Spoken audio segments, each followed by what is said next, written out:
The legacy of Babur should be erased from this country in every way. Nobody should do the crime of identifying present-day Muslims with this man, because he is not a devout Muslim by any standards. Ram never claimed he is a Hindu, but today he is an icon in this country because he is exuding the right kind of qualities which are necessary to build great civilizations in this world.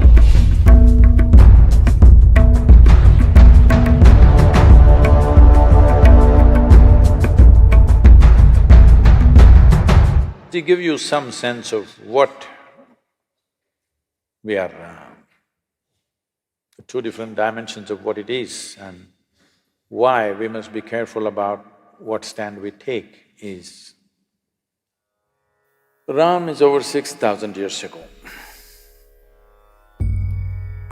What he did, what he did not do, lot of dissection happens in South India about him. North India doesn't dissect him, they just worship him. Southern India dissects him a little bit. But an icon of 6,000 years old who has inspired people towards righteousness, towards truthfulness, towards being compassionate to each other for generations, thousands of generations. You should not disturb that icon. Doesn't matter historically what is right, what is wrong, because nobody really knows for sure. It's only this general story everybody knows, where he went, what happened, what are the events of his life. What he did, why he did, you cannot dissect that, you're not his psychiatrist.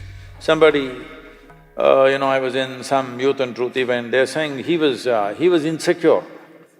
I said, you're not his psychiatrist or something. 6,000 years ago, whether man was secure or insecure, how do you know? This is rubbish. But he's an icon who has inspired millions and millions of people across generations. You should not disturb that because humanity needs those icons. You can take up Ram, you can take up Krishna, you can take up Jesus, you can take up Buddha and find faults with them and today tinker with them. See, he did this was not okay, that was not okay, he was racist, he was this, he was that. This is rubbish. This is all relevant to people who are here now.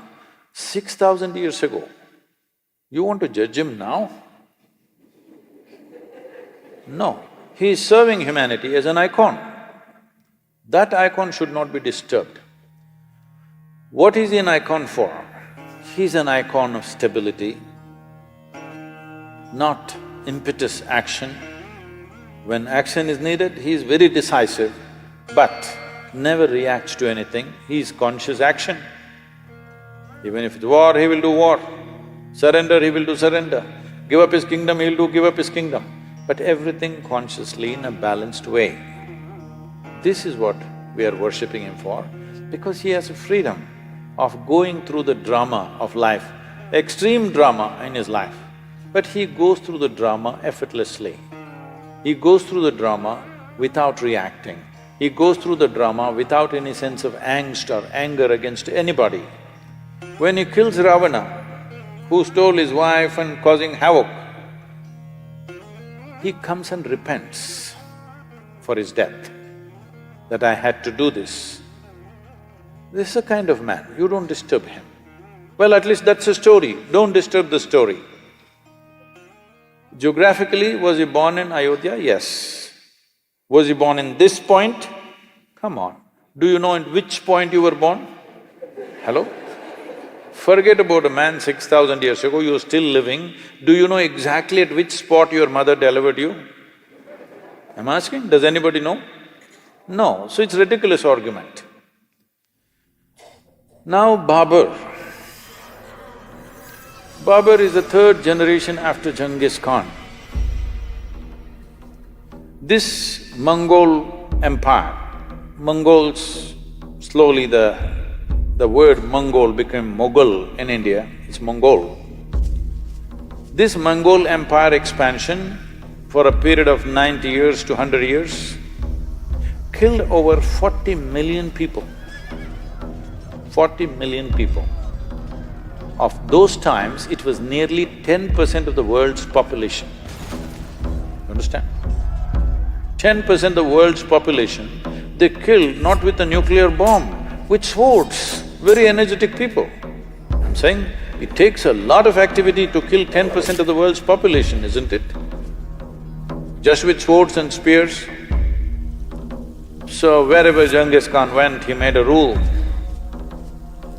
All the males, wherever he conquered, all the males who were above the height of a cartwheel, those days the height of a cartwheel, which went with the armies, was always about 38 to 39 inches, about that much. Anybody who is above that height was killed. And then it is a practice of the Mongols to pile up all the severed heads into a big mountain. So the women were taken as slaves to service the soldiers, or they were sold in various markets across Middle East, Europe, everywhere they were sold. So they spread like this. After Genghis Khan came Taimur-Lang. Taimur-Lang bore Babur. Taimur-Lang came right up till Delhi, his empire. Then Babur came. Taimur-Lang is supposed to have killed 17 million people. In the cruelest possible way. What happened to the men is compassion. What happened to the women is another matter. I don't want to go into the descriptions. It is most terrible things happened to them. When Babur came, this is also the time of Guru Nanak. Guru Nanak, a very totally peaceful, non-reactive kind of human being, a realized being, said, "A messenger of death has come." And in Guru Nanak's own words, it is said, I'm paraphrasing, he said, he killed thousands of men wherever he went. In any town he went, kill all the men, burn the town down, capture the women and children. Women were brutally raped always in public, because it's not just a rape, it is a lesson for everybody. And in thousands, Babur sold the Hindu women in the markets of Kandahar and Kabul in thousands. Fortunately, he lived only for 4 years in India. He died. So the legacy of Babur should be erased from this country in every way. Above all, nobody should ever identify the present generation of Muslims with Babur, because the atrocities that he did not commit atrocity, he is an atrocity. Genghis Khan was not killing for religion, it's just power and conquest.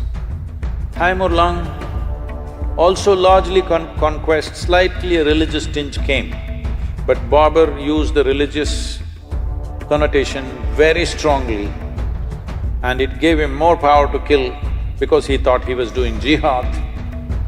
Many times he ransacked Muslim towns also, Muslim populations also he killed.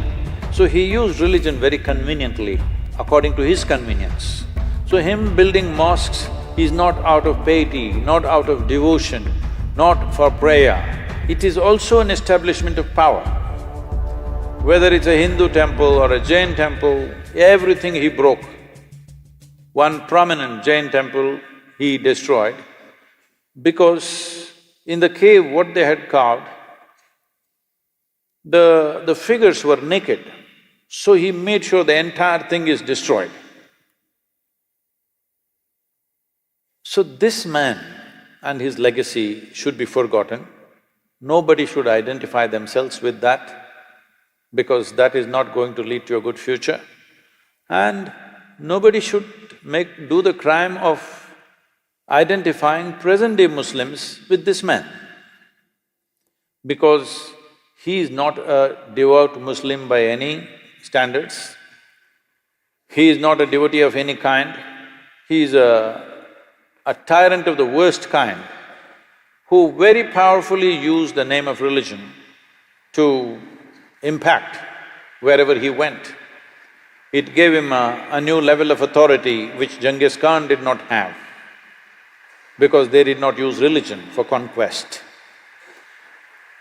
So, these atrocities have happened. We should not forget these things. We must remember, but we should not be bitter about these things. We must remember to ensure such things don't happen once again anywhere in the world. But if we create bitterness out of history, then knowingly or unknowingly, we are prone to commit similar atrocities once again. We think a reaction is good.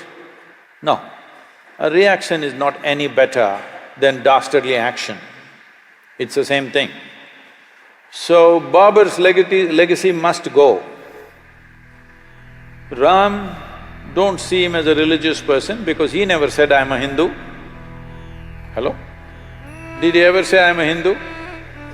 He represents this culture as an icon of stability, balance, peacefulness, justice. Wherever he went, he always looked at it, how to give justice to the people. In giving justice to the people that he administered, he put himself through extreme levels of suffering and hardship for himself. This is a man that you need. I want both the Hindus and the Muslims to remember, Ram never claimed he's a Hindu, but today he's an icon in this country. Everybody should look up to such an icon because he's exuding the right kind of qualities, not because he's a Hindu, not because he's this or that, because he's exuding the right kind of qualities which are necessary to build great civilizations in this world. And in many ways, the time of Rama became a kind of a fulcrum to build this civilization in the 6,000 years.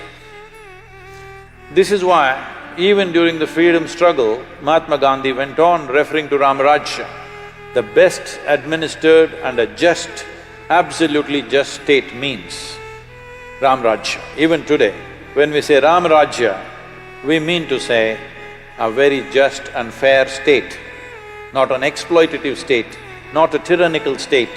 And that's what we want to make out of India, that it's a just and fair state to everybody who lives here, not a tyrannical state. So for that you need Ram.